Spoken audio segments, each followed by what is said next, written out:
बिस्मिल्लाहिर्रहमानिर्रहीम, अस्सलाम वालेकुम। रमज़ान और हम में आपको कहेंगे खुश आमदीद। मेरे साथ हैं मोहम्मद शुएब, मेरे साथ है महंगाई। मेरा मतलब सबीन तो हैं लेकिन महंगाई भी है। मैं इतने महंगे कपड़े भी नहीं पहनती हूँ। महंगाई से मुतासिर नहीं है? महंगाई से हर बंदा मुतासिर है। तो मेरे ख्याल में महंगाई की सिर्फ अगर बात ना करें, ओवरऑल भी अगर देखा जाए तो मौजूदा हालात में कोई ना कोई किसी ना किसी परेशानी का शिकार जरूर है, चाहे वो कोई सियासी परेशानी हो, कोई मौशी परेशानी हो।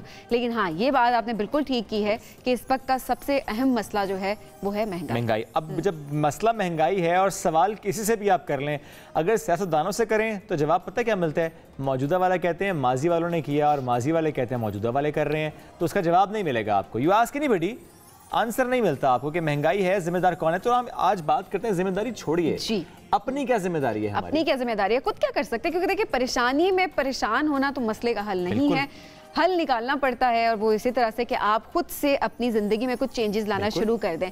आपने क्या चेंज लाया? आपने कहा महंगाई से आप परेशान हैं बहुत ज्यादा, क्या ऐसा चीज है जिसको आपने लाया जिससे आपके जो पैसे थे, आपका बजट जो है वो कट डाउन हो सके? अभी तो हाँ, किसी तरह से हो जाएगा कट डाउन। इसके लिए हम रोज बात करते हैं सबीन के, सब्जियां महंगी, फल महंगे।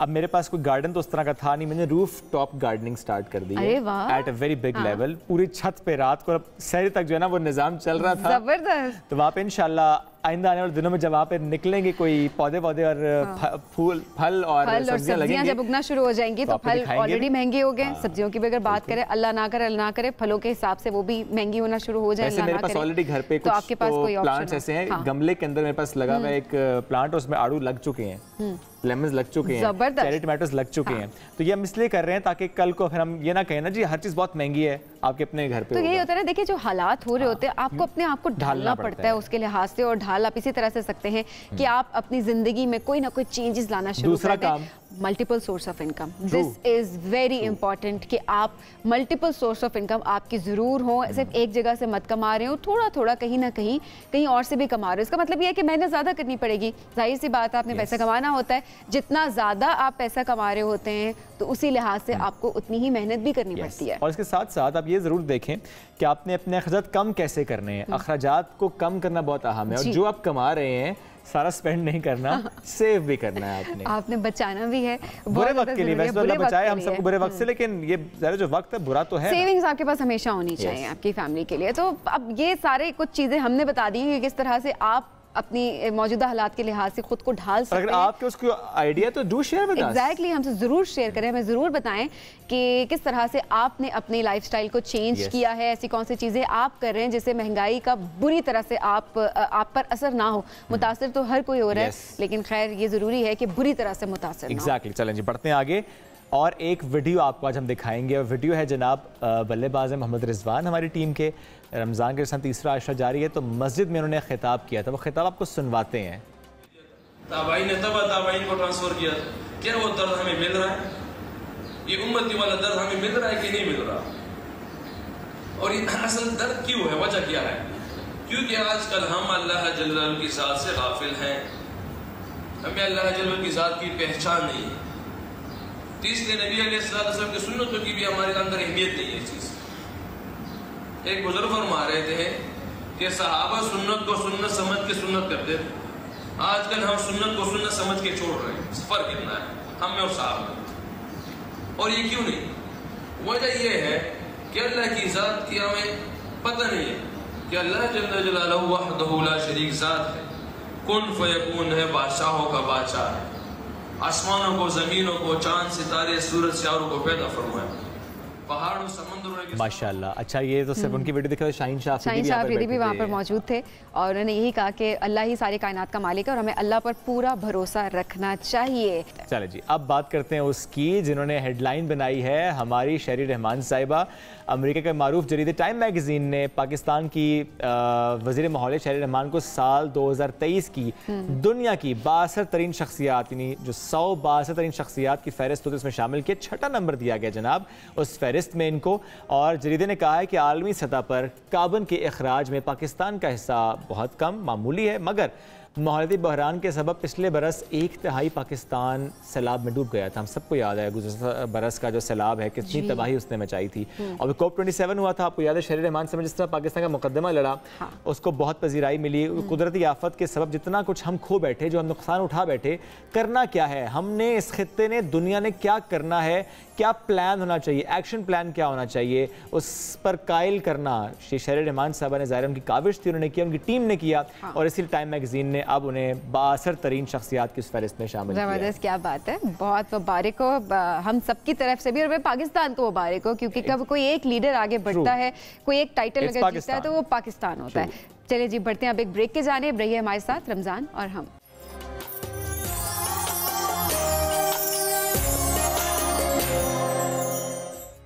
वेलकम बैक जी, रमज़ान और हम में आपको कहेंगे खुश आमदीद। मज़ेदार रमज़ान जिसमें डिश गेस करने का वक्त हुआ जाता है, वो डिश हमेशा गेस करते हैं मोहम्मद शुएब। आज गेस नहीं हो रहा, मेरा ख्याल है समीर तो चलते हैं, आज समझ नहीं आ रही क्या बहुत सारी चीजें हैं आज टेबल पे, बहुत सारी चीजें हैं। और जितना वो मसरूफ रही है ना किचन की तरफ, जब निगाह हमारे गई तो हम समझ नहीं आ रहा हो क्या रहा है वहाँ पे। समीर अस्सलाम वालेकुम, कैसी हैं आप? अस्सलाम वालेकुम। वालेकुम अस्सलाम। वालेकुम अस्सलाम। सभी मैं बिल्कुल ठीक ठाक हूँ। पहले इससे पहले कि आप डिश बताएं, इससे पहले कि डिश बताएं, ये बताएं कि आप बार बार आज किचन के दाएं से बाएं, बाएं से दाएं जा रही थी, क्या कुछ खो गया, हुआ क्या था? नहीं, कुछ नहीं खोया, कुछ नहीं, आज जो है वो गड़बड़ हुई है। हम आज बहुत आसान डिश बना रहे हैं, बहुत इजी रेसिपी बना रहे हैं। और मैंने, आपको याद होगा कि शुरू में मैंने आप लोगों को रमज़ानों के बिल्कुल स्टार्टिंग के पहले अशरे में मैंने आपको एक चीज़ बताई थी, लेफ़्ट ओवर रोटी से हमने कुछ बनाया था जो कि बड़ा ज़बरदस्त बना था और आप लोग भी बड़े हैरान हुए थे। आज हम जा रहे हैं बिल्कुल यानी कि अंग्रेज़ी स्टाइल की तरफ। आज हम बना रहे हैं टोटला। टोटला के साथ हम बना रहे हैं चिकन रैप। अच्छा, टोटला जो है वो हमारी देसी रोटी की ही एक फॉर्म है, पर उसमें डिफरेंस क्या है? उसमें डिफरेंस ये है कि जो हम देसी रोटी बनाते हैं, जो चपातीज़ होती हैं, इनकी शक्ल बिल्कुल चपाती की तरह ही लगेगी। अगर आप देखेंगे तो वाइट रोटियां होती हैं, पर फ़र्क सिर्फ इतना होता है कि इसके अंदर मकई का आटा इस्तेमाल होता है।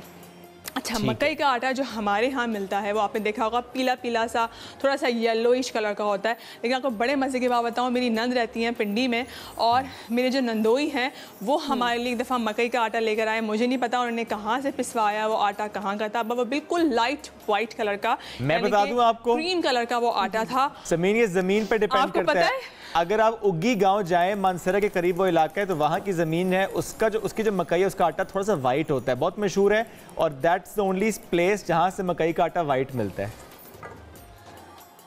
शुएब, सबसे बेहतरीन बात ये थी उस आटे की कि उस आटे के अंदर बेइंतहा सॉफ्टनेस थी और मिठास थी, बहुत नॉर्मली हमारे कराची में जो मकई का आटा मिलता है वो नहीं होता। अच्छा, उस आटे को खाने के बाद मुझे कराची जो हम नॉर्मल जो आटा हमें मकई का मिलता है, मुझे वो पसंद नहीं आता और मैं वो कहती हूँ कि भाई वहीं से आटा वो आना चाहिए।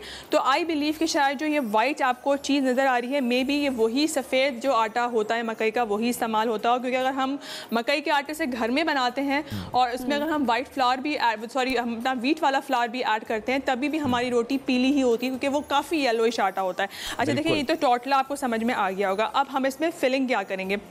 हमारे पास जो फिलिंग है वो मैंने ली चिकन, आपके पास लेफ़्ट ओवर कुछ भी है आप यूज़ कर सकते हैं। ऑयल इस्तेमाल करेंगे, तकरीबन 2 टेबलस्पून ऑयल लेंगे। अच्छा, उसके बाद कुकिंग इसकी वेरी सिंपल, बहुत आसान, बहुत इजी है। और इसके अंदर मैं एक सॉस यूज़ कर रही हूँ साल्सा का, जो कि कुक्ड है। कोशिश करूँगी टाइम मिला तो हम अनकुक्ड भी सॉस यहाँ पे बना के मैं आपको दिखाऊँ। अच्छा, वेरी सिंपल इंग्रेडिएंट जाएगा इसके अंदर, गार्लिक 1 टीस्पून, और चॉप्ड गार्लिक की मैंने आपको हमेशा बताया बड़ा ज़बरदस्त किस्म का इसका फ्लेवर होता है। जैसे ही ये हल्का सा फ्राई होगा और इसके अंदर से खुशबू फूटना शुरू होगी तो हम इसके अंदर ऐड करेंगे हमारी ये चिकन, जो कि बोनलेस है, अबाउट 150 ग्राम है। इसमें तकरीबन आपके इस टोटला के अंदर 2 से 3 रैप्स आराम से बन जाएंगे। अगर आपके घर में लेफ़्ट ओवर वेजिटेबल्स रखी हुई हैं, आपके घर में बची हुई सब्जियाँ रखी हुई हैं, रात को कोई आपने ऐसी कोई सालन बनाया, इसमें कोई सब्ज़ी इस्तेमाल हुई है, आप इसमें वो भी यूज़ कर सकते हैं। अच्छा जी, अब मैं डालूंगी चिकन। यहाँ पे जो है हमारा गार्लिक हल्का सा कलर चेंज हो रहा है, तो हम डालेंगे डायरेक्ट चिकन। और उसके बाद अच्छा, हल्का सा इसको हमने देना है मिक्स देने के बाद हमने डालना है इसके अंदर soya sauce, one of my favourite ingredient, और black pepper crushed black pepper and हल्का सा सॉल्ट, बिकॉज सोया सॉस में भी जो है वो सॉल्ट एडेड होता है। इसको हम सिर्फ कुक करेंगे जब तक कि ये चिकन गल जाएगी, और फिर उसके बाद हमारी फिलिंग है विच इज़ एक्सट्रीमली सिंपल। आप मेरे पास साल्सा सॉस है, आप चाहें तो पिज़्ज़ा सॉस भी इस्तेमाल कर सकते हैं, आप चाहें तो नॉर्मल जो गार्लिक सॉस घर में अवेलेबल होता है, चिली गार्लिक सॉस किसी भी अच्छी कंपनी का, आप वो भी इस्तेमाल कर सकते हैं। ये सब चीज़ें मिलेंगी जब साथ में तो एक बहुत ज़बरदस्त किस्म का आपको फ्लेवर देंगी। अच्छा, यहाँ पे देखें, ये हमारी चिकन जो है वो वेल कुक्ड हो रही है। और अब मैं क्या करूँगी कि इस रोटी के ऊपर जो यहाँ पे साल्सा सॉस रखी हुई है, इसको हम ऐसे करके फैलाएंगे। अच्छा, साल्सा सॉस कैसे बनी है? इट्स वेरी सिंपल है। आपने टमाटरों को जो है ना वो बॉईल करना है। बॉईल करने के बाद आपने इसका छिलका जो है वो उतारना है। छिलका उतारने के बाद आपने ये करना है कि पैन के अंदर आपने चॉप्ड अनियन डालनी है। चॉप्ड अनियन डालने के बाद टमाटरों का ये पेस्ट डालना है। उसके बाद चॉप्ड हरी मिर्चें, काली मिर्चें और कुटी हुई लाल मिर्चें, साथ में वोस्टरशायर सॉस डालेंगे और ऑरिगेनो लीफ डालेंगे और इसको पका लेंगे। ये आपका बड़ा मज़े का एक साल्सा बन जाएगा जो कि बहुत अच्छा आपको फ्लेवर देगा। और अगर घर में इसको बना के रखें तो आपको यकीन करें बड़ी ज़िंदगी आसान हो जाती है। अच्छा, अब ये जो चिकन है ये कुक हमारी हो चुकी है। दूसरा फ्लेम भी मैं ऑन करूं। अच्छा, आपने जो है ना घर में थोड़ी देर इसको ठंडा करना है, बिकॉज मेरे पास यहाँ पे टाइम नहीं होता है, तो इसलिए मैं इसको ऐसे ही डाल रही हूँ। खैर, कभी-कभी घर में भी टाइम नहीं होता, जल्दी करना पड़ जाता है। बिल्कुल। अच्छा, ये आ गया। उसके बाद जो इसका एक ज़रूरी इंग्रेडिएंट है वो है मोज़रेला चीज़ एंड चेडर चीज़। ये है श्रेडेड चेडर चीज़ और ये है मोज़रेला चीज़। तो जब आपने ये क्या करता है, ये चीज़ डालनी थी तो आपने पिज़्ज़ा चीज़ क्यों ना डाल दी? उसमें दोनों का मिक्स होता है। अच्छा, ये देखिए मैंने इसको फोल्ड कर दिया। अब यहाँ पे जो है ना मैं इसको कर रही हूँ तवे पे। अच्छा, अब आपने मुझे बोला कि मैंने यहाँ पे पिज़्ज़ा जो है वो चीज़, आपने ऐसे ही कुछ मुझसे पूछा कि मैंने वो क्यों नहीं इस्तेमाल कर लिया। में तो चेडर और मोज़रेला मिक्स होती है ऑलरेडी, तो आप अदरक वो भी डाल सकते हैं क्योंकि आपने अलग अलग डाली ना। देखें, वही वाली बात है शुएब कि हर घर में जो आपके पास पिज़्ज़ा चीज़ है वो हर घर में तो अवेलेबल नहीं होती है। ये अभी रिसेंटली मैंने देखा है कि पिज़्ज़ा चीज़ जो है, cheddar cheese and mozzarella cheese अभी मिक्स होकर मिलना शुरू हो गई है। हर किसी के लिए अवेलेबिलिटी होना थोड़ा मुश्किल हो जाता है। पर वैसे ज़मीन थोड़ा गाइड भी करें कि अगर वो हो तो वो बेहतर होता है या कि अलग अलग अगर यूज़ करें तो वो बेहतर होता है, उससे ज़्यादा अच्छी एक फील आती है खाने की। देखें बहुत सीधी सी बात है। मैं तो आपसे बहुत अभी भी है। देखिए बस ये हमारा हो रहा है अच्छे से, यहाँ पे फ्राई हो रहा है और इसको बस मैंने अपनी सर्विंग प्लेट में निकालना है। ये है सर्विंग प्लेट।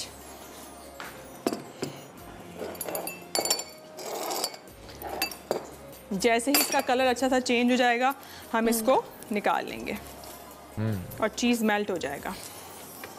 अच्छा, ये जो रैप्स होते हैं ना, इनको इस तरह फोल्ड करके बनाने में कभी हाँ, मैं शुएब से पूछ रही हूँ कि कभी ऐसा होता है कि एक टाइम का खाना आपने अपनी बेगम को कह दिया हो कि नहीं आज मैं खाना बनाऊंगा? एक वक्त था कि खाना बहुत ज्यादा बनाया करता था।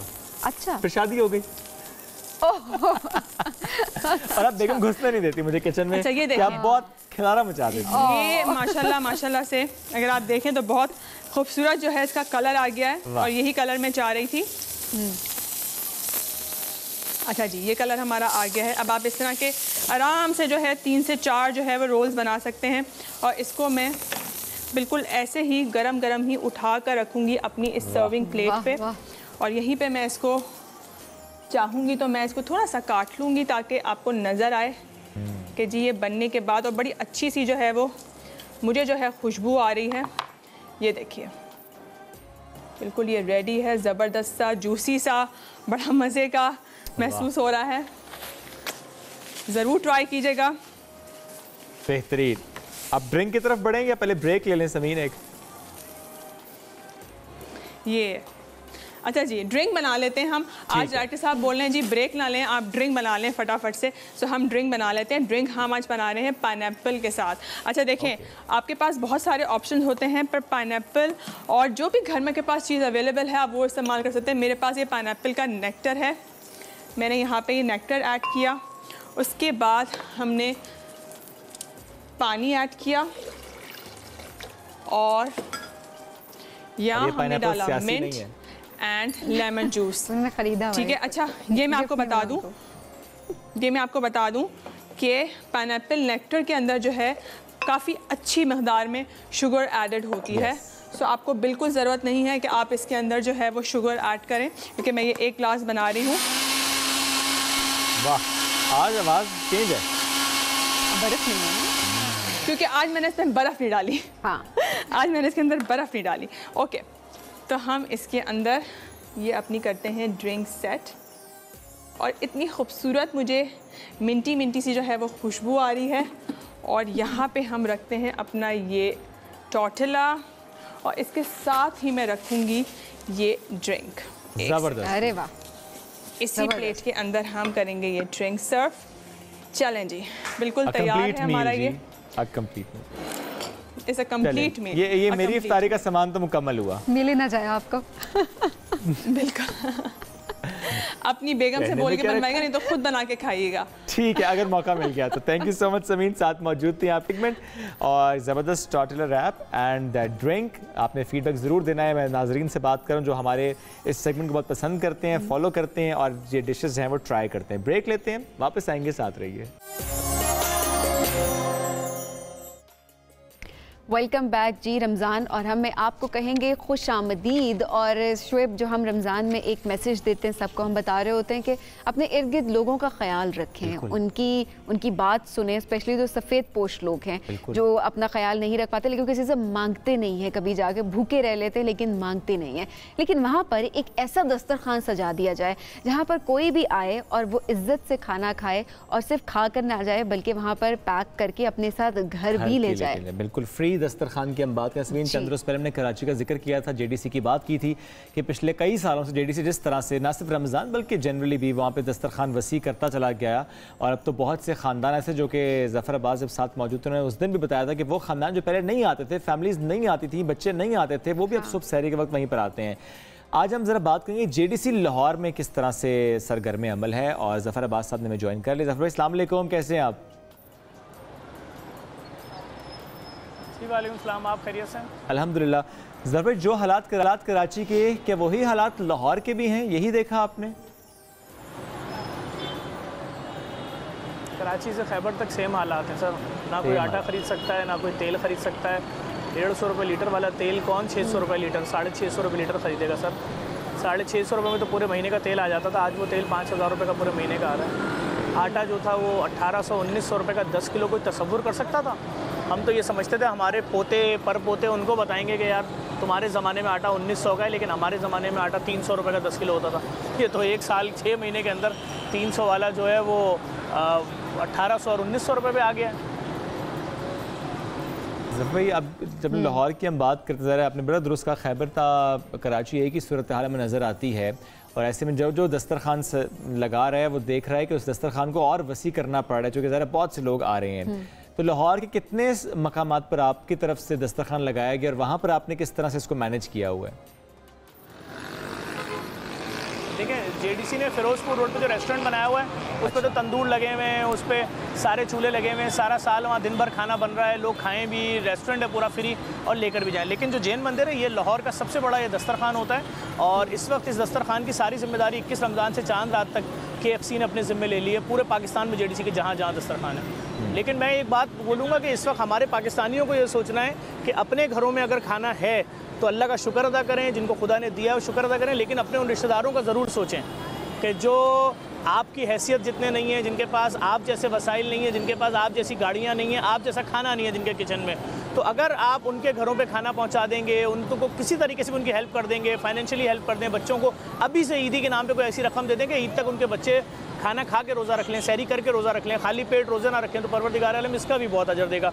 मैं आज सुबह से लाहौर इचरा मार्केट में हूँ और यहाँ पर मैं कुछ नहीं कर रहा हूँ, मैं दुकानों पर जा रहा हूँ, पूछता हूँ कितने का शलवार कमीज़ है बच्चों का, भाई वो बोलते हैं लड़कियों के शलवार कमीज़ें ये 2 साल से लेकर 15 साल तक की बच्चियों का 450 रुपये का। मैं कहता हूँ जितने तुम्हारी दुकान में कपड़े हैं सब दे दो, मैं इसकी वीडियो बना के लोड कर रहा हूँ जेडीसी पे। फिर मैं चप्पल वाले की दुकान पे जाता हूँ कि भाई बच्चों के चप्पल जूते कितने के, बोलता है 2 साल से लेकर और 18 साल तक के बच्चों के ये 700 रुपये की जोड़ी है। मैं उससे बोलता हूँ जितनी तुम्हारी दुकान में सब दे दो। उधर एक घड़ी वाला घूम रहा था, तो चश्मे वाला बच्चों के, मैंने कितने का चश्मा है, कह रहे 100 रुपये का। मैंने कहा जितने चश्मे सब दे दो। एक पर्स वाला आ गया, मैंने कितने के पर्स हैं भाई, खूबसूरत पर्स थे, उसने कहा 200 रुपये। मैंने कहा सारे दे दो। तो मैंने दुनिया को ये मैसेज दिखाया कि 1000 रुपये की शॉपिंग में आप किसी एक बच्चे को 300 रुपये का शलवार कमीज, 700 रुपये की चप्पल और एक 100 रुपये की घड़ी दे दें, उसकी ईद अच्छी हो जाएगी। किसी बच्ची को हम 700 रुपये का 400 रुपये का 450 का सूट है, 700 रुपये की उसकी सैंडल है, खूबसूरत तरीन सैंडल है, बहुत खूबसूरत सैंडल है। वो देखेगी बच्ची खुशी से पागल हो जाएगी कि गुलाबी कलर की मोती लगी सैंडल मैं ईद पे पहनूंगी। मेरे बाप के पास तो खिलाने के पैसे नहीं हैं, हम तो भूखे पेट रोज़ा रख रहे हैं। हमारे भाई, हमें नहीं मालूम अफ्तार में क्या खाते हैं, हम कैसे खाते हैं। लोगों के अब वो हालात भी नहीं बचे कि दूसरों के घरों पे अफ्तारियाँ भिजवाएं। बात यह कि हमारे हुक्मरान खामोश हैं, बहुत अमीर हैं, उनको नहीं मालूम कि आवाम का क्या हाल है और लोग बहुत ज़्यादा मुश्किलात में। तो हम तो पाकिस्तान भर में हमारी ईद से पहले कैंपेन होती है, माँ हम भी ईद मनाएंगे, उसमें हम नए जोड़े 2 लाख के करीब खरीद के लोगों के घरों पे देते हैं। लेकिन इस बार तो अगर 10-10 लाख जोड़े भी बांटे तो कम है, कौन ईद मनाएगा। कल मैं लियाकताबाद, कराची में लियाकताबाद के पास से गुजरा था, मार्केट से, जिस मार्केट में पाँव रखने की जगह नहीं होती थी, खाली पड़ी हुई थी। कौन ईद मनाएगा, उसका नाम तो बताएं। अमीर बनाएंगे, सिर्फ अमीर बनाएंगे। जी ज़फर, बिल्कुल हालात हम सबके सामने है, लेकिन वहीं पर कहाँ से बच्चों को जूते दिलाएगा। हालात बिल्कुल हमारे सामने हैं, लेकिन वहीं पर क्योंकि जाहिर सी बात है कि महंगाई भी बढ़ रही है मुल्क में। अच्छा, लोग उसी तरह से आ रहे हैं। दस्तरखान की अगर बात की जाए, फ्री दस्तरखान में क्या हर रमज़ान जिस तरह लोग आते थे या तादाद आपको बढ़ती नज़र आ रही है? और लोग क्या उसी क्योंकि आपका दस्तरखान जब देखा तो लोग खुशी आते थे वहाँ पर और बैठते हैं, गपशप लगाते हैं, इज्जत से खाना खाते हैं और वापस जाते हैं। अब जो है उनके क्या एक्सप्रेशंस होते हैं, क्या उदास हैं, खुश हैं? देखें, मैं इस वक्त जैन मंदिर लाहौर में मौजूद हूँ। यहाँ भी आपके सामने 2-2.5-3 हज़ार लोग अफ्तारी करेंगे। बेहतर यह है कि मैं हर साल रमज़ानों में खुशी वीडियो बनाता था कि हम दुनिया की सबसे बड़ी रोड पे होने वाली सहरी करा रहे हैं कायद आज़म के मज़ार के सामने, और 40-40 हज़ार लोग उसमें आते थे और मैं खुशी बताता था कि आज शुतुरमुर्ग खिलाया जा रहा है, आ जाओ, नफ़रतें ख़त्म करो। नहीं पूछो किसी से तुम सुन्नी हो, तुम शिया हो, तुम पंजाबी हो, तुम महाजिर हो, तुम सिंधी हो, सब एक साथ बैठ के सहरी करो। और नफ़रतें ख़त्म हुई। मैं अगले दिन बताता था जी आज चुल्लू कबाब है, आज चरगा है, आज बकरे की मंदी है। आपके पास वही अरबी सोडानी कुक लेकर आएंगे, खाना बनाएंगे जो एक 5,000-8,000 रुपये का किसी रेस्टोरेंट पे सर्व करते हैं। आप फॉइल फाड़ेंगे, वैसे ही धुआं निकलेगा। 2 किलो चावल पे आधा बकरा रखा हुआ होगा, 4 कोल्ड ड्रिंक के कैन रखे होंगे। मैंने पिछले 13 सालों में हर शहरी में कोल्ड ड्रिंक के कैन दिए, इस साल एक दिन भी नहीं दिया है। कहाँ से अफोर्ड करें? डोनर पहले ही कह रहा है यार ज़फ़र तेरी शहरी 25 लाख की पड़ती थी एक दिन की, अब वो शहरी 75 लाख की पड़ रही है। तो भाई बड़ा हौसला चाहिए, लोग किस तरह कर रहे हैं। लेकिन जो लोग आ रहे हैं, आप यकीन करें, मैं हर साल जाता था, लोगों की लाइव वीडियो बनाता था, उनसे बात करता था, हंसी मजाक होता था, अम्मा कैसी हैं, वो मुझे दुआएं दे रही हैं। बच्चों से मैं पहली रमज़ान को लाइव कैमरा लेकर गया हूँ पब्लिक के अंदर और मैं रोता हुआ वापस आया हूँ। मैंने लोगों के चेहरे देखे कि यार ये तो ज़बरदस्ती बच्चों को उठा के लेकर आएंगे, बेटा चलो सहरी कर लो, नहीं तो आज पूरे दिन खाली पेट रोज़ा रखना पड़ेगा। काश हमारे तबके में से हमारे हुक्मरान होते, काश अवाम इन्हीं फैमिलीज से होते, इन्हीं आबादियों में रहते होते। उनको मालूम होता कि 50,000 कमाने वाले शख्स के घर में फाके हो रहे हैं, 70,000 रुपये कमाने वाले शख्स के घर में फाके हो रहे हैं। उसके बच्चों को क्लास में टीचर हाथ ऊपर करके इसलिए खड़ा करवा देती है कि तुम्हारे बाप ने 2 महीने से फीस नहीं दी है। 1 महीने 5 दिन बिजली का बिल लेट करो कि इलेक्ट्रिक वाले लाइट काट के चले जाते हैं। वो नहीं देखते घर में कितने बीमार हैं, बूढ़ी दादी है, नानी है, माँ बीमार है, उनको किससे कोई गर्ज नहीं है। घरों में गैस नहीं आ रही है सहरी और अफ्तारी के टाइम पे, बिल आ रहा है।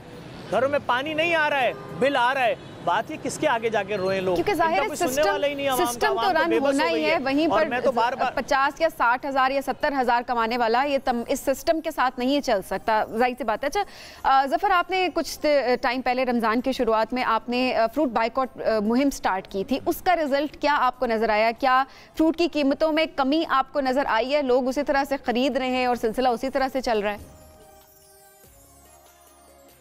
देखें, पहली रमज़ान को खरबूजा 350 रुपये किलो था, आज वही खरबूजा 40, 50 और 60 रुपये किलो हो गया। सिर्फ 5 दिन बाइकआउट किया है, 7वें रमज़ान को वही चीज़ जो 350 थी 40-50 रुपये किलो पे आ गई। बड़े बड़े इन्वेस्टर्स ने कॉलें की हैं कि हमारा 600 मिलियन का लॉस हुआ है तेरे चक्कर में, हमारा 1000 मिलियन का लॉस हुआ है, हम इस महीने में कमाते थे पैसा अपना 4 गुना बढ़ाते थे। जुल्म है। गरीब आदमी 650 रुपये लीटर तेल खरीद के अपने बच्चों को पकोड़े नहीं खिला सकता, वो 250 रुपये किलो बेसन खरीद नहीं सकता। वो एक खरबूजा 1 किलो खरीद के लाता था 40 रुपये का, उसकी फांके बनाता था बच्चों को बोलता था आओ बेटा अफ्तारी करो, ये खजूर है, ये फल है, उसके बाद ये खाना है। आपने वो फल भी उनसे छीन लिया। केला 700 रुपये दर्जन बिकेगा, वो भी दोयम दर्जे वाला, जिसके सरकारी रेट लिस्ट में रेट लिखे हुए 125 रुपये दर्जन। बात ये है कि जब हमने बाइकआउट किया पूरे पाकिस्तान ने साथ दिया। अगले दिन सरकारी रेट था 230 और केला बिक रहा है 150। सरकारी रेट था 123 रुपीज़ और खरबूजा कितने का बिक रहा था? 100 रुपये आवाज़ मार रहे थे, 80 रुपये का दे रहे थे। और एक दिन बाद वही खरबूजा 60 रुपये किलो बिक रहा है सरकारी रेट से 90 रुपये कम। मैंने उस दिनों में सिर्फ एक बार बोला, मुर्गी वालों तुम्हारी ये केमिकल्स लगी हुई मुर्गियाँ, फार्मी मुर्गियाँ हैं, तुम लोगों को बेच रहे हो महंगी करके सरकारी रेट से 300-300 रुपये ऊपर। हम हो सकता है फलों के बाद तुम्हारी तरफ भी आए। एक दिन के अंदर पता है क्या हुआ? उन्होंने कहा कहीं हमारा बाइकआउट ना कर दे, 570 रुपये सरकारी रेट थे मुर्गी के और मार्केट में 400 रुपये किलो बिक्री थी।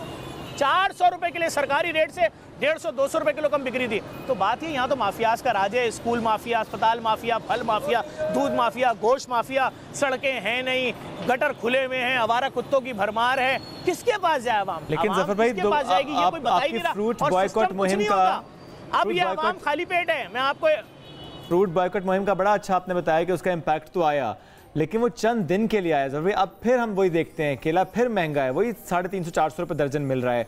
क्या बार-बार करना पड़ेगा बॉयकॉट? देखिए मैं आपको बताऊं, जिन इलाकों के अंदर नहीं, जिन इलाकों के अंदर हम खुद जा रहे हैं बार-बार, जिन इलाकों के अंदर लोग आके बोल रहे हैं सरकारी नर्ख दिखाओ, उन इलाकों में रेट नहीं बढ़ रहा। लेकिन जिन इलाकों में लोग पैसे वाले हैं वो कह रहे हैं 5000 रुपये दर्जन भी दोगे तो लेंगे, हमारे पास तो इतना पैसा है, हमारे घर में सोने के पहाड़ हैं, तो वो क्यों नहीं देगा आपको? भाई आप ठेले पे जाइए, अगर वो सरकारी लिस्ट नहीं देगा वहीं 15 पे फोन करें, पुलिस को बुलाएं, बोले भाई इसको गिरफ्तार करो। ये कैसे अपनी मर्जी के रेट सरकारी निर्ख पे हर शहर हर गांव में वहाँ का कमिश्नर रोजाना के रेट जारी करता है। बिल्कुल जारी करते हैं और फिर नंबर भी लिखा होता है शिकायत के लिए, इस नंबर पर रब्ता करें। बट वही बात है, हम लोग कॉल नहीं करते, हम जिस पे वो दे रहा हो वो फ्रूट लेकर आ जाते हैं, मजबूरी समझ से फ़ायदा भी उठाया जाता है। ज़रूरत से पहले आपने जिस तरह जिक्र किया कि आप ज़रा एक गारमेंट शॉप पर भी गए, आपने वहाँ से कुर्ते भी लिए, आपने घड़ी भी ली, आपने ग्लासेस भी ली, आपने चप्पल भी लिए, किस तरह से बांट सकते हैं हम ईदी बच्चों में। आवाम को क्या कहेंगे? आपकी क्या राय है, क्या पैगाम होगा आवाम को इस ईद पर? क्या करें, कैसे खुशियाँ बांटें? देखें, इस ईद पे सबसे पहला काम तो ये करें, अपने जिन रिश्तेदारों को आप जानते हैं या जिनसे आप मिलना पसंद नहीं करते इसलिए कि उनके पास पैसे नहीं हैं आप जितने, भले वो सगी खाला हो, दूर की खाला हो, अम्मी की कज़न हो, अपने सगे बहन भाइयों के घरों में देखें जो शादीशुदा हैं, जिस तरह की शॉपिंग अपने बच्चों को करा रहे हो यार उस तरह की उनको भी कराओ। जहाँ अपने बच्चों को एक जोड़ा दिला रहे हो 20,000 रुपये का सूट, मैंने अभी दिखाया वीडियो में 400-400 रुपये के ऐसे सूट मिल रहे, वो बच्चियाँ पहनेंगी, वो इतनी दुआएं देंगी, जब किसी गरीब का बच्चा नया जोड़ा पहन के ईद की नमाज़ पढ़ने खड़ा होगा ना तो वो नमाज में सिर्फ तुम्हें दुआएं दे रहा होगा। 300 रुपये का ईद का जोड़ा क्या है आपके लिए यार? आप अपने बच्चे को सूट दिलाओगे, किसी बड़े ब्रांड का कुर्ता दिलाओगे 20,000 का, 15,000 का, 3 कुर्ते दिला दोगे 60-60 हज़ार रुपये के, चप्पल जूते दिलाओगे अपने बच्चे को 30-30 हज़ार रुपये के, 300 रुपये की सैंडल, मैंने वीडियो डाली है यार, दिला दो किसी गरीब के बच्चे को, वो इतना चहक के चलेगा अपने मोहल्ले में जिसकी कोई इंतहा नहीं है। लेकिन अगर उसने ये कपड़े नहीं पहने और पुराना कपड़ा पहन के ईद की नमाज़ पढ़ने गया, पुरानी चप्पल पहन के गया, पूरे दिन नमाज़ पढ़ के आके घर से नहीं निकलेगा, वो मोहल्ले के बच्चों को कैसे फेस करेगा? ये जो मैं बात कर रहा हूँ ये हर पाकिस्तानी समझेगा। किसने नहीं पहने ईद के जोड़े? कौन नहीं पहनता ईद का जोड़ा? किसने बचपन नहीं गुजारा? तो भाई खुदा के वास्ते हमारे हुक्मरानों ने जहाँ में ला के छोड़ा है, हम अपने पाकिस्तानी भाइयों की महरूमियत तो दूर कर सकते हैं ना। देखो इन्होंने लैब महंगी कर दी, एक मरीज़ का खून का टेस्ट 10,000, 20,000, 50,000 का हो रहा है। बहुत सारे डॉक्टर होंगे शरीफ, लेकिन बहुत सारे डॉक्टर आधे पैसे लेते हैं लैब से। 8 अरब रुपए की मशीनें लगाई हैं मैंने मज़ार कायदे आज़म के सामने, लैब बना रहा हूँ, फ्री में लैब टेस्ट होंगे। गली गली फ्री डायलिसिस सेंटर खोल दिए। कौन महीने के 3 लाख रुपए दे सकता है डायलिसिस के? गली गली फ्री खोल दिए। मुर्दा खाना बना दिया फ्री में, मैयत बसें बना दी, कब्रिस्तान बना दिया। लेकिन जो लोगों के घरों में ये मौत होगी, वो जो बच्चे अपना मुंह पीट रहे होंगे ईद के दिन के हमारे बाप की गुंजाइश नहीं थी, मांग भी नहीं सकते। ये बड़ी ही एक रात, 2 रात, 3 रात मुंह तरफ करके सो जाएगी, बाप से नहीं करेगी। लेकिन करनी है, ये बहुत छोटी सी कोशिश है, लेकिन हम सबको मिलकर करें। बहुत प्यारी बात आपने की, जो ये बहुत बड़ी चीज़ है भाई, नो डाउट बहुत बड़ी चीज़ है। हमारी छोटी सी काविश लेकिन किसी के लिए बहुत बड़ी चीज़ है कि वो मुंह नहीं छुपाएगा, वो बाहर जाके अपने दोस्तों यारों में खेलेगा, वो बड़े इतरा के बाहर निकलेगा, वो ईद मनाएगा। तो ये छोटी छोटी सी चीज़ें जो हमें करनी है। बहुत प्यारा पैगाम ज़फर भाई आपका हम सब के लिए कि हम सबको अपने आस पास ये ख्याल रखना है कि कौन जो है कमज़ोर है, कौन ऐसा जिसके इकोनॉमिक कंडीशंस ऐसी हैं, फाइनेंशियल हालात ऐसे हैं कि हमें उसको सपोर्ट करें। और ख्याल रखें स्पेशली जो सफ़ेद पोश लोग हैं। बहुत शुक्रिया ज़फ़र साहब, आप हमारे मौजूद थे और इसी पैगाम के साथ कि अपने इर्द गिर्द लोगों का ज़रूर ख्याल रखें। ब्रेक पे जाने से पहले हम ज़रूर कहेंगे कि जो 300 रुपये, जिस तरह ज़फ़र ने भी बात की कि 300 रुपये आपके लिए शायद कुछ नहीं है, चलते फिरते आप कहीं पर भी खर्च कर देते, लेकिन वो 300 रुपये किसी के लिए कितने ज़्यादा हैं इसका अंदाज़ा आपको खुद लगाना है और इस सारी कॉन्वर्सेशन के बाद यकीनन आपको इसका अंदाज़ा हो भी गया होगा। ब्रेक लेते हैं, वापस आते हैं, साथ रहिए। वेलकम बैक जी, रमज़ान और हमें आपको कहेंगे खुश आमदीद। और अब आपकी मुलाकात करवाते हैं एक बहुत ही खूबसूरत सी बच्ची से। एक बहुत ही खूबसूरत सी लड़की है, मानूर अल्ताफ़ इनका नाम है, लेकिन जितनी खूबसूरत ये खुद है उतनी ही प्यारी इनकी आवाज़ भी है। और मानूर जो है नात ख्वाह हैं और आप इनको सोशल मीडिया पे भी देखते हैं, बहुत अच्छे किस्म के जो कलाम हैं वो भी मानूर पढ़ी होती हैं। तो मानूर साहब मौजूद। अस्सलाम वालेकुम मानूर, कैसी हैं? वालेकुम अस्सलाम, मैं बिल्कुल ठीक हूँ, आप कैसे हैं? अल्हम्दुलिल्लाह। मानूर 15 बरस आपकी उम्र और पिछले कई सालों से हम आपको देखते आ रहे हैं, कलाम आप पढ़ती हैं। शौक़ कैसे पैदा हुआ, कैसे आपने अपनी आवाज़ पर और मेहनत की? एक्चुअली बेसिकली मैं स्टार्टिंग से ही, जब मैं I was near by 8 or 9 years old, तो मैं नात पढ़ती थी, नात पढ़ती हूँ और नात से ही स्टार्ट लिया। और उसके बाद फिर क्लासिकल में बहुत ज़्यादा इंटरेस्ट था, क्लासिकल नात में, कलाम में। देन फिर प्रॉपर एकेडमी ज्वाइन की, फिर लाहौर से सुरताल म्यूज़िक एकेडमी, फिर उसके बाद अब कर रही हूँ प्रॉपरली। चलिए थोड़ी गपशप और भी लगाएंगे, लेकिन कोई एक कलाम जो मुंतखब किया आज हमारी ट्रांसमिशन के लिए। जी ज़रूर, मैं सुनाती हूँ।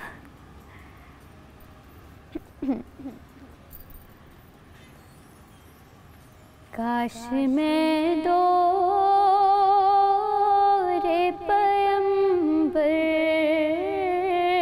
में उठाया जाता, काश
जज़ाकल्लाह, सुभानअल्लाह, माशाल्लाह, इतनी प्यारी आपकी आवाज़ है मानूर। मानूर कितनी प्रैक्टिस करनी पड़ती है अभी दिन में?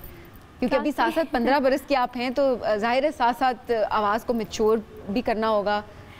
बेसिकली एक दिन में काफ़ी सारा रियाज़ करना होता है, मिनिमम 2 hours, जो सर की तरफ से रेस्ट्रिक्टेड है। अच्छा। लेकिन फिर पढ़ाई भी है तो फिर थोड़ा कम हो जाता है, मिनिमम 1 घंटा हर रोज़। और किसी भी नातिया कलाम की जब हम बात करते हैं तो कितना वक्त लग जाता है आपको उसे याद करने में? मोस्टली जब सर कोई भी मुझे याद करने के लिए चीज़ देते हैं तो sir use to send that link, जो मुझे बहुत ज़्यादा सुना होता है, उसे बहुत ज़्यादा सुना होता है, बहुत ज़्यादा सुना होता है। 2-3 दिन सुन के फिर सर मैसेज करते हैं अब सुना दें, फिर मैं सुना देती हूँ, फिर ऐसे ऑडियो में सुनाती हूँ, फिर सर उसकी करेक्शंस करवाते हैं, फिर दोबारा याद करते हैं। सर से ही सीख रही हैं आप? हाँ जी। हमेशा से सर से सीखा है? कौन है सर? सर ज़ियाउल हक और नात। अच्छा। फिर उस तरह से फिर जब फाइनल हो जाती है बहुत मुश्किल के बाद, फिर उसको रिकॉर्ड करके फिर पोस्ट कर देते हैं। पोस्ट कर देते हैं। अब तक कितने नातिया कलाम हैं जो आप इस तरह पोस्ट कर चुकी हैं ऑन डिजिटल मीडिया? बहुत हैं, बहुत सारे हैं। ऐसे कुछ फ्रीक्वेंसी सेट की हुई है कि अच्छा आफ्टर 2 वीक्स हमें भी अ मंथ आपने करना है एक? या there is something like that, but something फिर समटाइम्स एग्जाम्स वगैरह भी आ जाते हैं, तो फिर हम लोग पहले से सेव करके मटेरियल रखते हैं ताकि फ्रीक्वेंसी डिस्टर्ब ना हो। YouTube पे आपका जो कंटेंट है वो जाता रहे, वीडियोस जाती रहे, तवातुर से जाती रहे। ज़बरदस्त। ऐसे मैनेज करती हैं पढ़ाई को और साथ साथ जो रियाजत है उसको? जी बस ऐसे ही मेरी मामा ज़्यादा पढ़ाई पे करती हैं, कहती हैं ज़्यादा पढ़ाई फोकस कर लें, क्योंकि अभी थोड़ा स्टैंडर्ड बड़ा हो गया पढ़ाई का, तो बस दोनों को कर लेती हूँ। किस क्लास में? मैट्रिक में। अच्छा, मैट्रिक के अब एग्जाम्स देंगे, फाइनल एग्जाम्स अब होंगे। 9th के नंबर नहीं पूछेंगे, है ना? पूछ सकते हैं। पूछ सकते हैं। कौन सा ग्रेड आया ये बताएं? A+। माशाल्लाह, जबरदस्त। I got 92%। 92% हमने नहीं देखे कभी। नहीं इतनी भी नहीं है। नहीं, मैंने 92% मैंने कभी नहीं लिए, मैं सच बोल रही हूँ, मैंने नहीं लिए। A+ मैंने लिया हुआ है, तो वो तो 85 से ऊपर A+ आ जाता है, तो वो मैंने लिया हुआ है। क्या बात है, लाइक है आप भी? लाइक थोड़ी हुआ करती थी कभी किसी ज़माने में। मेरा फेवरेट सब्जेक्ट कौन सा है? मेरा फेवरेट सब्जेक्ट वो डिपेंड करता है कि आपको कौन सा कितना ज़्यादा आता है। जो आता है वो फेवरेट होता है? मे बी, बट अभी मेरा फेवरेट चेंज होता रहता है, क्योंकि जिसकी अच्छी प्रिपरेशन हो जाती है फिर वो फेवरेट हो जाता है। आजकल बायो चल रहा है। मुस्तकबिल में डॉक्टर बनने का ख्याल है? कहीं है। एक ऑप्शन है जी, ठीक है, देखेंगे। एक ही ऑप्शन है। What is that? It's only one option। Doctor या ये मतलब पक्का हुआ ना? अम्मा अब्बा की तरफ से या खुद? मुझे लग रहा है खुद इतना शौक नहीं है। अम्मा अब्बा की तरफ से भी है और मेरी अपनी भी, लेकिन पढ़ाई बहुत करनी पड़ती है। पढ़ाई बहुत करनी पड़ती है, तो देखते हैं ऐसे प्रोफेशंस इतने आगे हैं, हो सकता है फर्स्ट ईयर सेकंड ईयर तक जाते जाते महानूर की सोच ही बदल जाए कि नहीं मैंने तो ये करना ही नहीं। या यू नेवर नो, अब तो हर चीज डे टू डे डिफाइन हो रही होती है। ऐसे ही है तो बिल्कुल। एक और कलाम से सुनना चाहेंगे, कोई और नाते कलाम जो आपने सिलेक्ट किया हो? जी ज़रूर, मैं सुनाती हूँ। जी। बेकस पे करम कीजिए सरकार मदीना, बेकस पे करम कीजिए सरकार मदीना, गर्दिश में है तकदीर भंवर में है सफीना, बेकस पे करम कीजिए।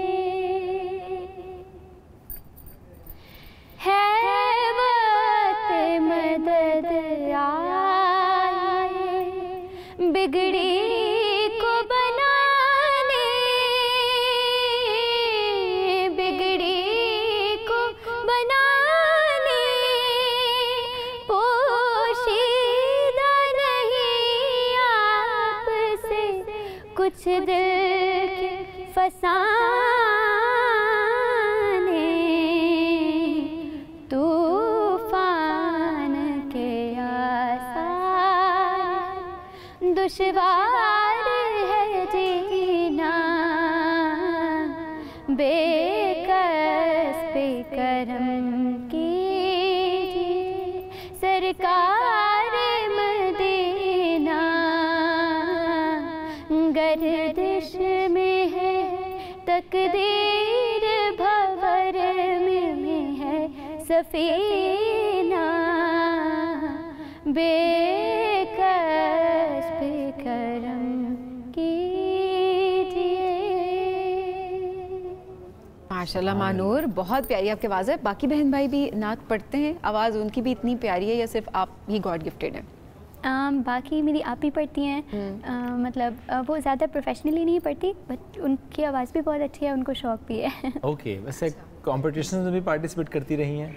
जी मैंने कॉम्पिटिशन्स में पार्टिसिपेट किया है। मैंने विन भी किया होगा 16 में बड़ा समय की आवाज़ विन किया था और दैट आई रिमेंबर।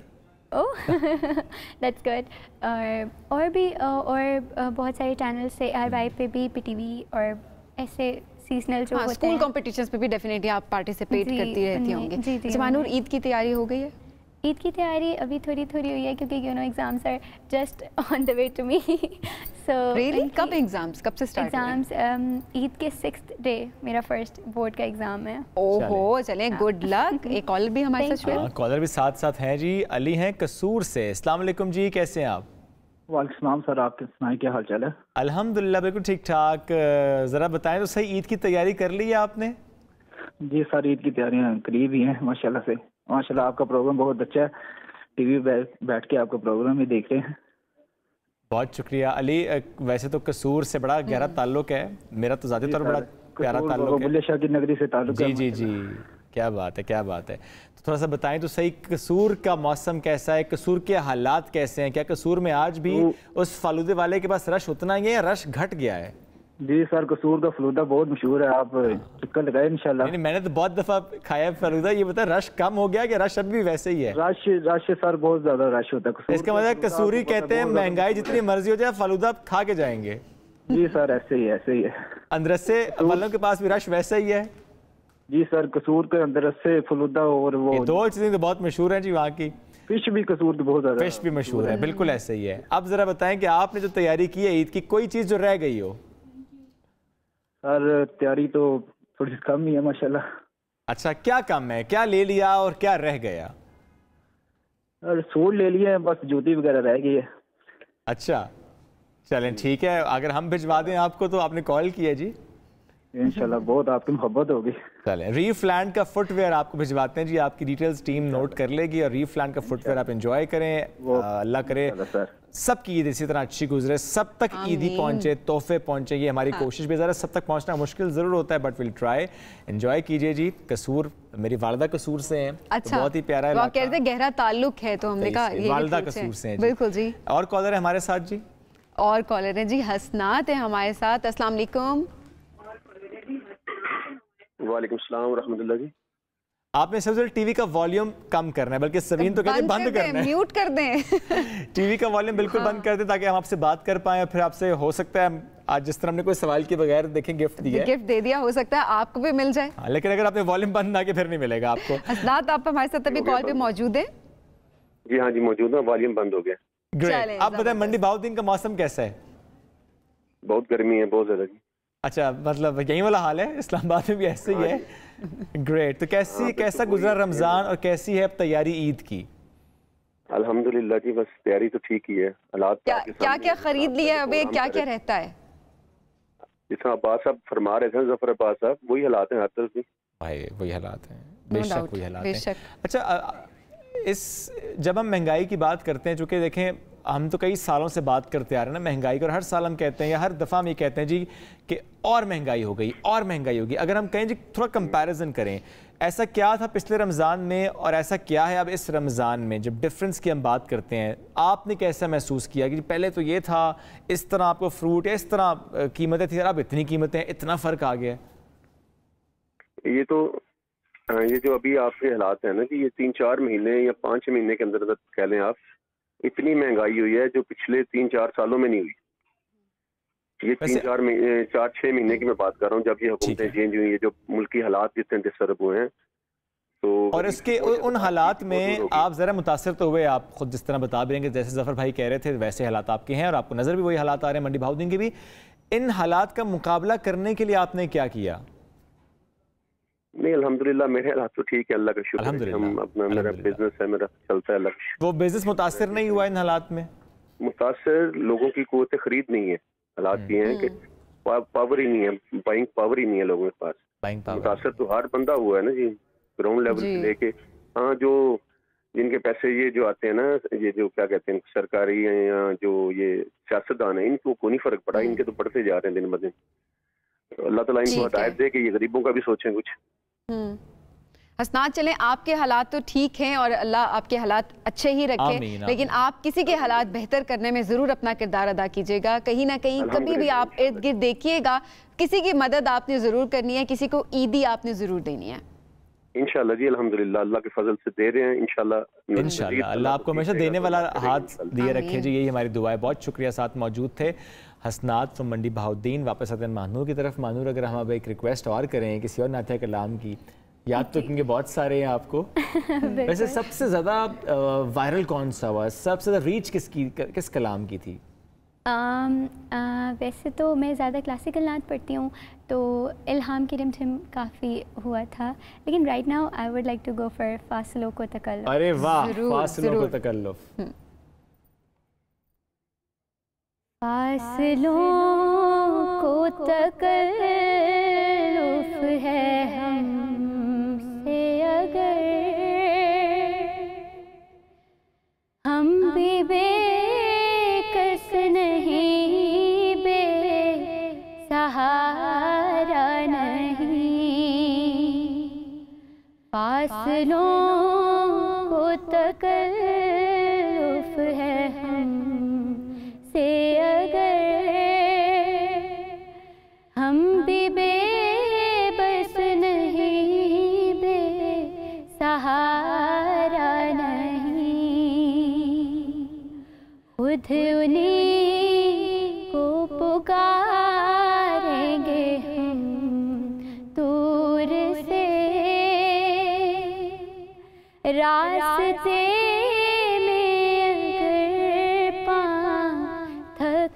जाएंगे हम मदीने में तन्हा निकल जाएंगे। वेलकम बैक जी रमज़ान, और हमें आपको कहेंगे खुश आमदीद। और आज मैं फ़्लाइट नहीं ले रहा। आज फ़्लाइट नहीं ले रहा। मैं कहने लगी थी, मैंने वैसे फ़ौरन देखा कि हमेशा इस तरह से होता है, तो आज ऐसे वापस आ जाए। ठीक है, हमारा हमसाया मुल्क है अफगानिस्तान, तभी मैंने कहा था पैदल भी जा सकते हैं, ज़रूरी थोड़ी कि आपने बाहर ही जाना है। ठीक है, अपना हमसाया मुल्क है। तारीख़ क्या बताती है अफगानिस्तान के बारे में आज हम बात करेंगे। खुर्रम इलाही साहब मौजूद हैं। अस्सलाम वालेकुम जी। वालेकुम अस्सलाम। खुर्रम इलाही साहब, ज़रा बताएं तो अफगानिस्तान की वो बातें जो हम नहीं जानते। अच्छा, अफगानिस्तान की वो बातें जो हम नहीं जानते, उसमें सबसे हैरानी की बात जो इवन मेरे लिए थी जब मैं कल तहकीक कर रहा था, तो ये है कि दुनिया की जब हम ऑयल पेंटिंग्स की बात करते हैं तो हमारा साथ ही ख्याल इटली की तरफ जाता है, फ्लोरेंस की तरफ जाता है, हमारा ख्याल पेरिस की तरफ जाता है। लेकिन दुनिया की पुरानी तरीन कदीम तरीन ऑयल पेंटिंग्स जो हैं, जो कि गार के अंदर पत्थरों पे बनी हुई हैं, वो अफ़गानिस्तान में मौजूद है। और वो बामियान की वादी में बुधा की भी है, किसी ने बुधा को बनाया हुआ है, और वो 2 बुधा हैं जो वहाँ पर मौजूद है। उस ऑयल पेंटिंग को फिर ख्याल आता है कि इतना पुराना ऑयल कहाँ से लाएंगे, तो कहते हैं अखरोट को इस्तेमाल किया या पॉपी के प्लांट को इस्तेमाल किया, और उसके रंगों से दुनिया की कदीम तरीन ऑयल पेंटिंग जो है वो गारों में मौजूद है। और वो गार कहाँ मौजूद है? वो गार उसी पहाड़ी में मौजूद है जहाँ बुधा के 2 बड़े तरीन स्टैचूज़ भी अफगानिस्तान में मौजूद है, जो 180 फीट और 150 फीट तकरीबन बुलंद है। और आप हैरान रह जाते हैं, जैसे हमने पेट्रा का जिक्र किया था, ये पहाड़ों में से ही बनाए गए थे, यानी इनकी पुष्ट जो है वो पहाड़ के अंदर से ही निकाली गई थी और सामने कार्व किया गया था। और ये काफ़ी बड़े हैं। 2001 में शिद्दत पसंदों ने इनको तबाह कर दिया, उड़ा के रख दिया, जिससे काफ़ी ज़्यादा इंटरनेशनल कम्युनिटी में गम और गुस्सा भी था। लेकिन बुद्धिस्ट कम्युनिटी और ज़ोरास्ट्रियन कम्युनिटी का घर रहा है अफगानिस्तान किसी ज़माने में। तो जब आप बुद्धिस्ट कम्युनिटी की तरफ जाते हैं तो उनको बामियान की वादी बहुत याद आती है। और ये जो 2 बड़े कदावर बुद्धा है, इनमें से एक गौतम बुद्ध का बुद्धा बनाया गया था। और आप लोग जानते होंगे जो लोकल कम्युनिटी है वो एक को मर्द और एक को औरत कहते थे, लेकिन जो बुद्धिस्ट लोग हैं वो उनके नामों से पुकारते हैं। बुद्धा कहते हैं जागे हुए को। तो हम ये बात कम जानते हैं कि बुद्धा कई आए हैं जो जाग गया, जिसने निर्वाण लिया, जिसने आंखें खोल के हकीकत की तरफ बढ़ा। तो उनमें सबसे बुलंद उमूमन गौतम बुद्धा को समझा जाता है। तो एक जो है ये उनका है। लेकिन अफ़गानिस्तान की किस्मत कुछ ऐसी, यहाँ अमन वाले लोगों के अलावा, मराकबे वाले लोगों के अलावा जंगजू भी बहुत आते रहे।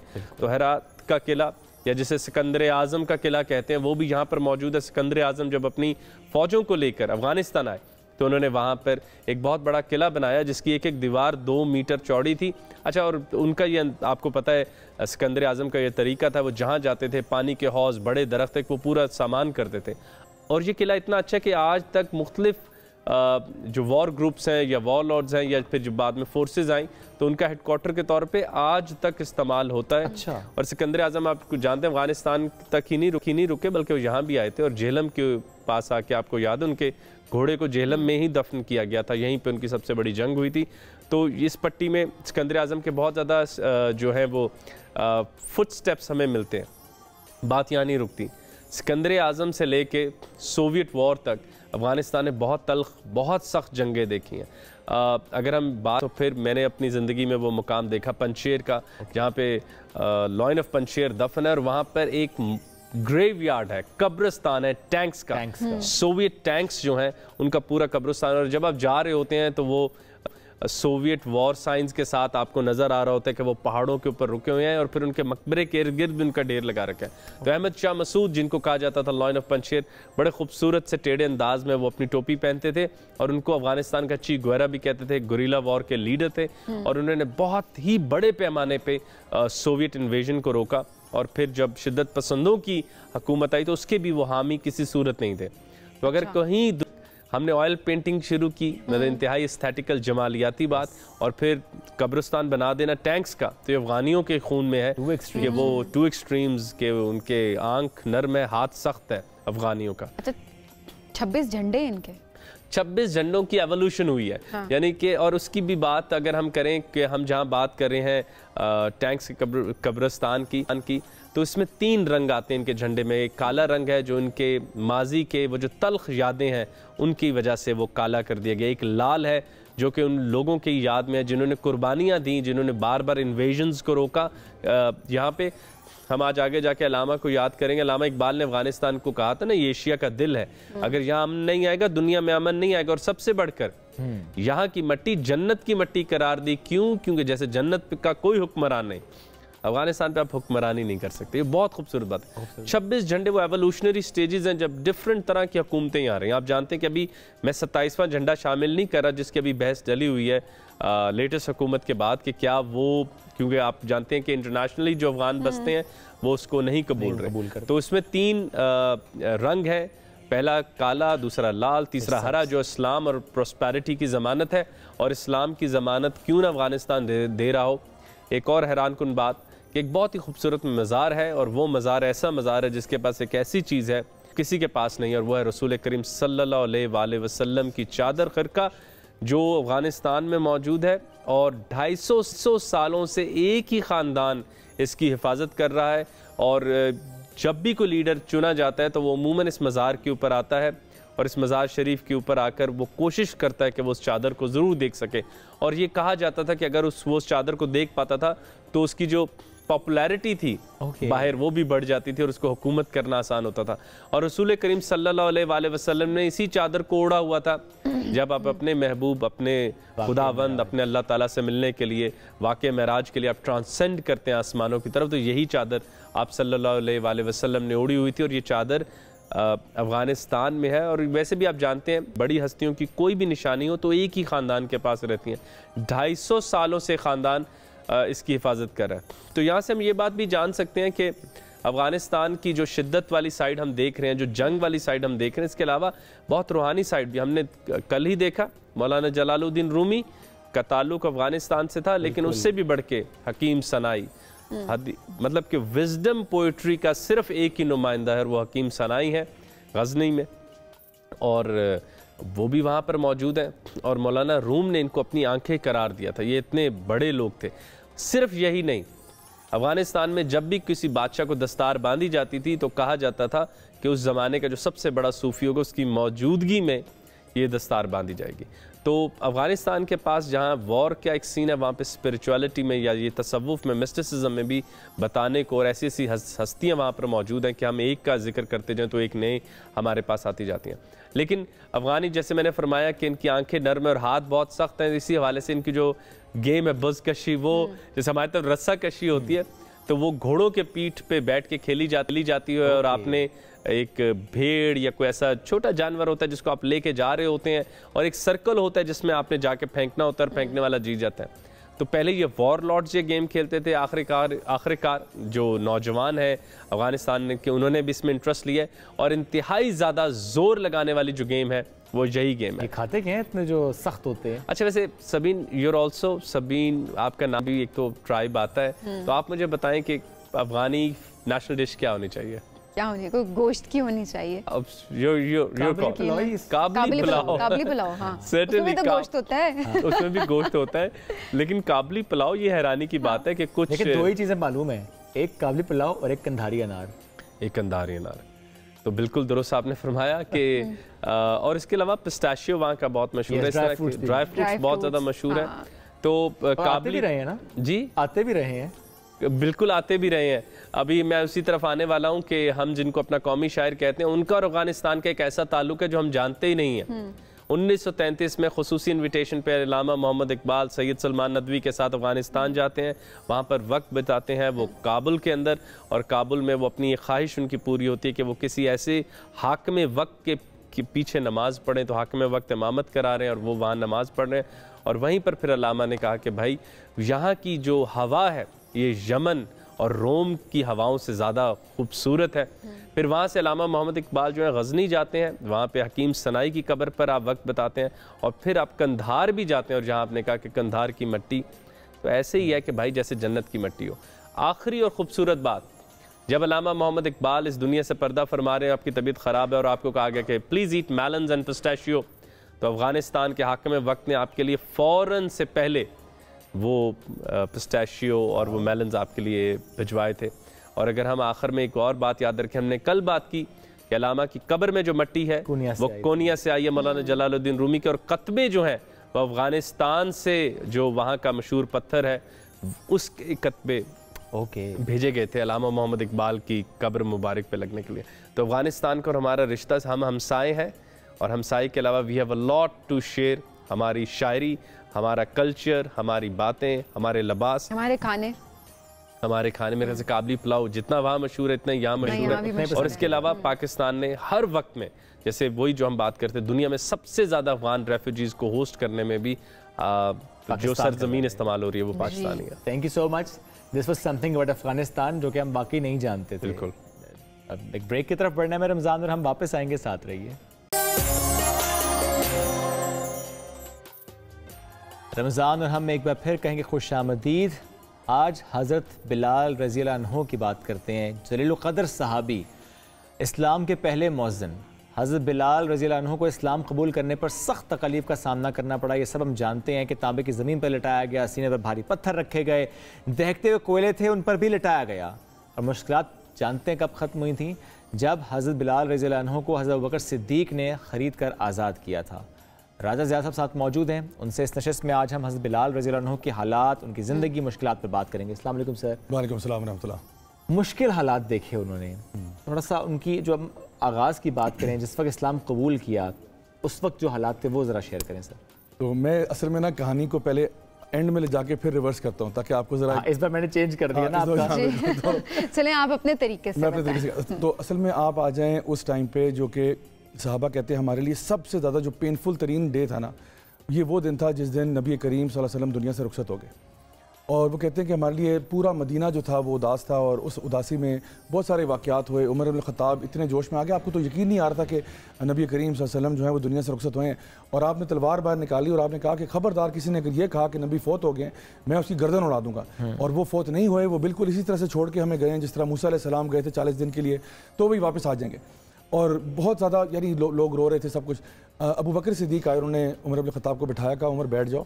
और फिर आपने लोगों से खिताब करते हुए कहा कि तुम में से जो तो कोई नबी की इबादत करता था जान लो कि वो तो दुनिया से जा चुके, लेकिन जो अल्लाह की इबादत करता था वो जान ले कि अल्लाह ताला अल-हई है, अल-क़य्यूम है, ला यमूत, अल्लाह को मौत नहीं आती।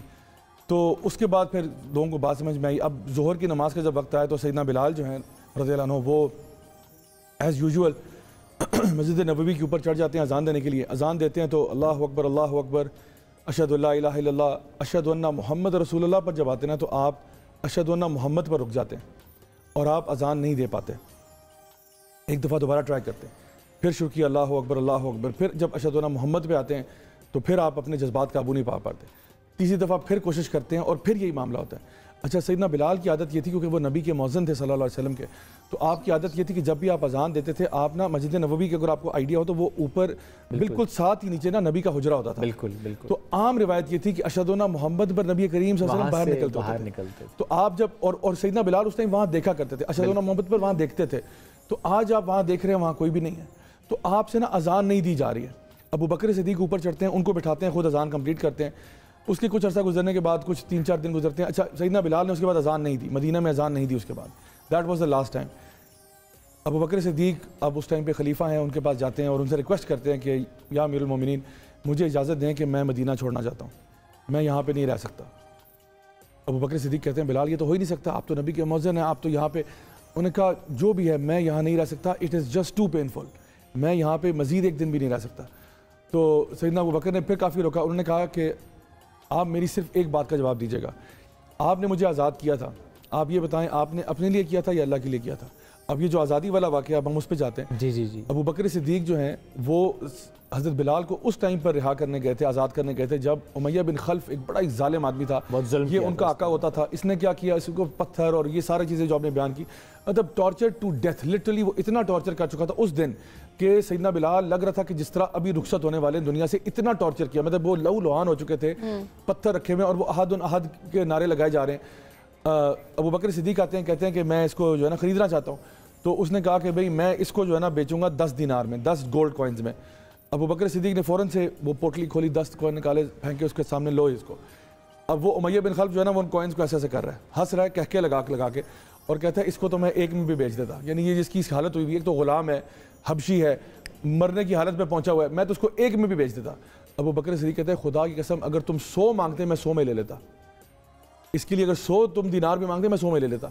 अच्छा, उस टाइम से ना फिर सब लोग कहते थे, यानी अबू बकर सिद्दीक खुद कहते थे कि बिलाल सैयदी, बिलाल मेरे सैयद हैं। और उमर इब्न ख़त्ताब कहा करते थे कि अबू बकर सैयदी, अबू बकर मेरे सैयद हैं और उनके सैयद सैयदना बिलाल हैं। अब सैयदना बिलाल देखें कि उस टाइम पर, अब वापस उस पर आते हैं इवेंट पे, अब वो अबू बकर सिद्दीक से कह रहे हैं कि अगर तो आपने मुझे अपनी ज़ात के लिए आज़ाद किया था ना, तो फिर मुझे बेशक रोक लें, लेकिन अगर अल्लाह के लिए किया था तो खुदा की कसम मुझे जाने दें। अबू बकर सिद्दीक ने फिर कहा ठीक है आप जाएं, क्या करेंगे। उन्होंने कहा मैं जाऊँगा, बस अल्लाह की राह में जो मैं दावत दीन करूँगा, जिहाद करूँगा, जो भी है वो, आप बस मैं यहाँ नहीं रहना चाहता। आप निकल गए, अब चले गए। अब मैनी ईयर्स पास बाय, बहुत सारे साल गुजर गए। उमर इब्न ख़त्ताब का दौर खिलाफत है और जेरूसलम फतह हो रहा है। ये वो आपको याद होगा वाक़या, ये वो है जहाँ पर आपका खादिम ऊँट पर बैठा हुआ था, आप पैदल चल रहे थे और जेरूसलम में जाते हैं और आपको चाबियाँ दी जाती हैं। अच्छा, उस टाइम पर ना सैयदना बिलाल जेरूसलम में थे, बाकी सहाबा भी कुछ वहाँ मौजूद थे, सैयदना बिलाल भी वहीं पे थे। अब जेरूसलम फतह हुआ, बैतुल मक़दिस जो है वो मुसलमानों के पास वापस आ रहा है, किबला अव्वल वापस आ गया। तो सहाबा ने रिक्वेस्ट की कि या बिलाल आप अजान दे दीजिए, यहाँ पे किबला अव्वल है, अजान पहली दफ़ा यहाँ गूंजेगी, आप यहाँ पे अजान दे दें। तो पहले तो सैयदना बिलाल ने बहुत यानी रेजिस्ट किया, लेकिन फिर आपने फाइनली अजान दे दी। और मुर्रिखीन लिखते हैं कि तमाम जो सहाबा वहाँ मौजूद थे, आपकी दाढ़ियाँ भीग चुकी थी आंसुओं से, क्योंकि इतने अरसे के बाद सैयदना बिलाल की आवाज़ सुनी, अजान सुनी, ये जो मदीना में सुना करते थे। अब वहाँ से ये वाक़या हुआ, सैयदना बिलाल दमास्कस चले जाते हैं, दमिश्क चले जाते हैं सीरिया में, वहाँ पे जाके रह रहे हैं। एक दिन कहते हैं कि मेरी ख्वाब में रात को नबी करीम सल्लल्लाहु अलैहि वसल्लम आए और कहते हैं कि बिलाल क्या नाराज़ हो मेरे से, इतना अरसा गुजर गया तो मदीना नहीं आए। सैयदना बिलाल कहते हैं मैं उठा उस दिन और मेरे जिस्म पे कपकपी तारी थी और मैंने बेसाख्ता तौर पर जवाब दिया कि या रसूल अल्लाह मैं कैसे नाराज़ हो सकता हूँ आपसे। और कहते हैं मैंने ना इधर देखा ना उधर देखा, मैं फ़ौरन दमिश्क छोड़कर मदीना के लिए रवाना हो गया। मतलब किसी को इतला भी नहीं दी, कुछ नहीं किया, बस मदीना रवाना हो गए कि नबी मेरे ख्वाब में यहाँ कह रहे हैं बिलाल मेरे से नाराज़ हो। तो मैं या रसूल अल्लाह कैसे नाराज़ हो सकता हूँ आपसे। आप फ़ौरन मदीना पहुँचे, रोज़ा रसूल पर गए और रोना शुरू हो गए। रोते कि वो कहते हैं कि या रसूल अल्लाह मैं आपसे कैसे नाराज़ हो सकता हूँ, मैं तो आपसे अपनी जान से ज़्यादा मोहब्बत करता हूँ और मैं मदीना रहता था आपकी मोहब्बत में, मदीना छोड़कर भी आपकी मोहब्बत में गया था, इसकी वजह कोई और वजह नहीं थी कोई। अब वहाँ पे रो रहे हैं। अब वहाँ रोज़ा रसूल पर लोगों को पता नहीं है, किसी को बताकर तो आया नहीं, अगर बताया होता तो प्रोटोकॉल मिलता। वहाँ पे किसी ने देख लिया कि सैयदना बिलाल यहाँ पे कैसे आ गए इतने अरसे के बाद, many years of pass by, मतलब 8-10 साल तो हो गए हैं। 8-10 साल के बाद सैयदना बिलाल आ रहे हैं। अब वहाँ पे सारे लोग, जारी बात है वो एक तरह से खबर फैलती है। अब इनको रिसीव करने के लिए कौन आते हैं, सैयदना हसन और हुसैन रज़ियल्लाहु अन्हुमा, नबी करीम सल्लल्लाहु अलैहि वसल्लम के नवासे जो है वो ग्रीट करने आते हैं कि सैयदना बिलाल आए। दोनों बेटे पहुँच जाते हैं और उन्हें कहते हैं कि आप यहाँ पे कैसे आए, पूछा, बड़े खुश हुए, उनको गले लगाया, प्यार किया और कहा कि सैयदना बिलाल आज मदीना में अजान आप देंगे, आज आप अजान देंगे। आप सुभान अल्लाह देखें, सैयदना बिलाल ने फिर रेजिस्ट किया कि नहीं मैं नहीं कर सकता। उन्होंने उनको मजबूर किया। अब ज़ाहिर बात है यानी नबी करीम सल्लल्लाहु अलैहि वसल्लम के नवासे हैं, उनके प्यारे हैं, जन्नत के सरदार हैं, कैसे बात टालेंगे उनकी। तो फिर चढ़ गए दोबारा से मस्जिद की छत पर और अजान दी, अल्लाह अकबर अल्लाह अकबर। और अजान जब उन्होंने मुकम्मल की, मुर्खीन लिखते हैं कि मदीना में कोई शख्स ऐसा नहीं था जिसकी आंखें गीली ना हो, जो रो ना रहा हो, क्योंकि हर इंसान को ऐसा लगता था कि जैसे हम नबी करीम सल्लल्लाहु अलैहि वसल्लम के दौर में चले गए। वही आवाज़ थी, वही आवाज़ थी, और उनको लगा कि इवन फॉर अ मोमेंट हम वापस चले गए उस दौर में। देखिए, ये हमारे जो सहाबा गुजरे हैं, ये वो लोग हैं, जलील कदर नाम है, जो कि ना वाकई में वो आशिक़ रसूल होने का ना हक अदा करते थे। बेशक कि जब वो कहते थे ना कि हम नबी से मोहब्बत करते हैं, तो वो मोहब्बत की उस जगह पर पहुंचते थे जहाँ पे हम यहाँ पे बैठे सोच ही सकते हैं।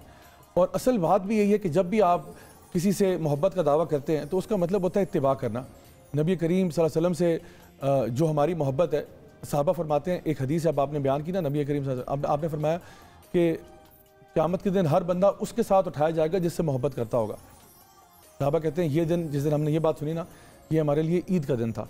हमारे लिए इतनी खुशी थी, हमने तो दिल चाह रहा था मिठाइयाँ बांटें कि नबी ने क्या बात कर दी है कि तुम उसके साथ उठाए जाओगे जिससे मोहब्बत करते हो। तो चाहे हम जितने भी हमारे अमाल टूटे फूटे हैं, जैसा भी है, इसमें हमें कोई शक नहीं था कि हमारी मोहब्बत नबी करीम सल्लल्लाहु अलैहि वसल्लम से। और हर सहाबी कन्विंस था इस बात पर कि ना सिर्फ मैं नबी से मोहब्बत करता हूँ, बट आप मुझसे मोहब्बत करते हैं सबसे ज़्यादा। तो कहते हैं कि ये हमारे लिए ईद का दिन था और हमने इसी बात को सेलिब्रेशन के लिए मना लिया।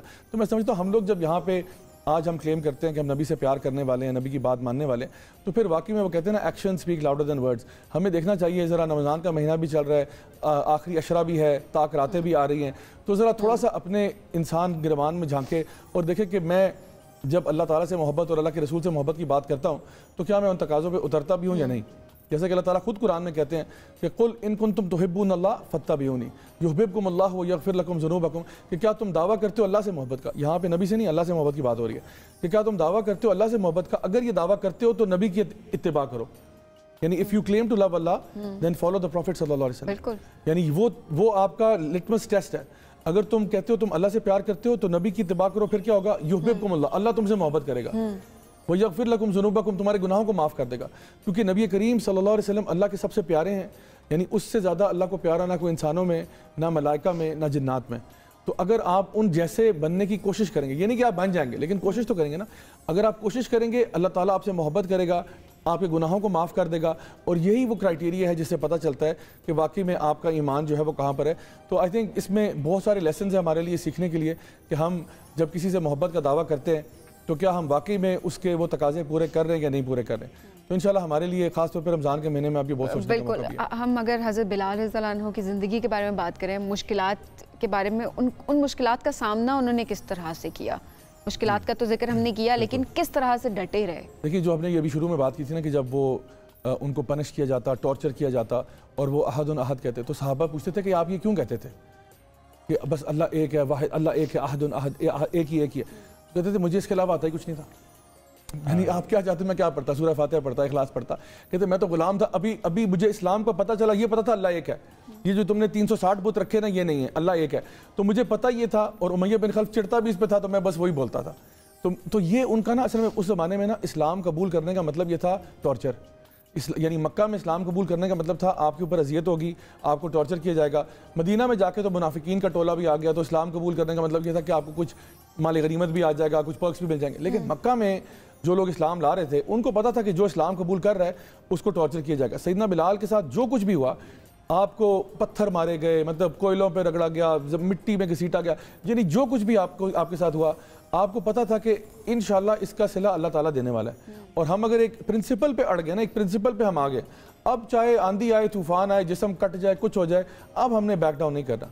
इसी तरह से एक और साहबी हैं खबाब इब्न अरत, वो ब्लैक स्मिथ होते थे। अच्छा, उनके साथ भी टॉर्चर का मामला क्या था कि उनके जो उनकी मालिकन थी, वो क्या करती थी कि उसको पता था ये ब्लैक स्मिथ हैं, वो अपने गुंडे बदमाश भिजवाती थी वहाँ पे, वो लिटरली लोहे के सरिये जो है ना गर्म करके आपकी पीठ में डालते थे। और सैयदना खबाब कहते हैं कि मेरा जो फ्लैश है वो पिघल के उसको ठंडा करती थी। और ये पता किस तरह चला, इंकिशाफ कैसे हुआ, सैयदना उमर के दौरे खिलाफत में एक दफ़ा सहाबा इसी तरह से कहीं पे दरिया के किनारे, कहीं तालाब के पास, कहीं नहाना चाह रहे थे, तो सैयदना खबाब बिन अरत ने अपनी कमीज़ उतारी, तो सहाबा के रोंगटे खड़े हो गए। उन्होंने कहा खबाब ये क्या है, तो देखा उनके पूरी पीठ पे ना सुराख हुए हुए थे। तो उन्होंने कहा कबाब ये क्या है?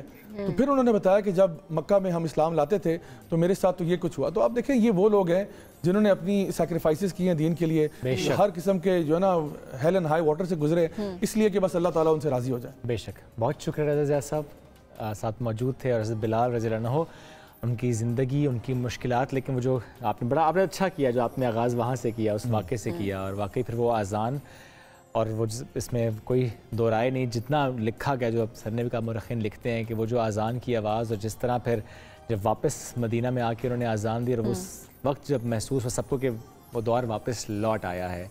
एक ब्रेक की तरफ हमें बढ़ना है, ब्रेक से वापस आएंगे, साथ रहिए। वेलकम बैक जी। रमज़ान और हमें आपको खुशामदीद कहेंगे हम। और अब ज़रा बात करते हैं अल्लाह के उस तोहफ़े के बारे में जो अल्लाह ताला ने तमाम मुसलमानों को दिया है।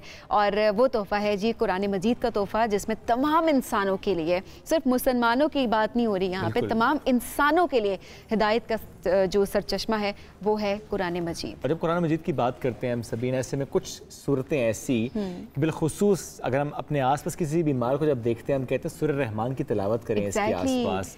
अब कोई बीमार हो तो आपकी कोशिश होती है कि उस कमरे में सूरह रहमान की तिलावत की जाती रहे, या आपने वीडियो लगा दी होती है, या सुबह का आगाज़ सूरह रहमान से अगर हो रहा हो आपके घर में, उसका आपने एहतमाम किया, बहुत अच्छा दिन गुजरता है, तासीर उसकी ऐसी है उस सूरत की। और ऐसे में एक डॉक्टर साहब ऐसे हैं जिनके बारे में हम कई अरसे से सुनते भी आए कि वो मरीजों का इलाज सूरह रहमान से करते हैं। ठीक है, दवा तो करनी है, लेकिन सूरह रहमान अगर उसकी तिलावत की जाए तो कैसे मरीज पर उसका एक इम्पैक्ट होता है।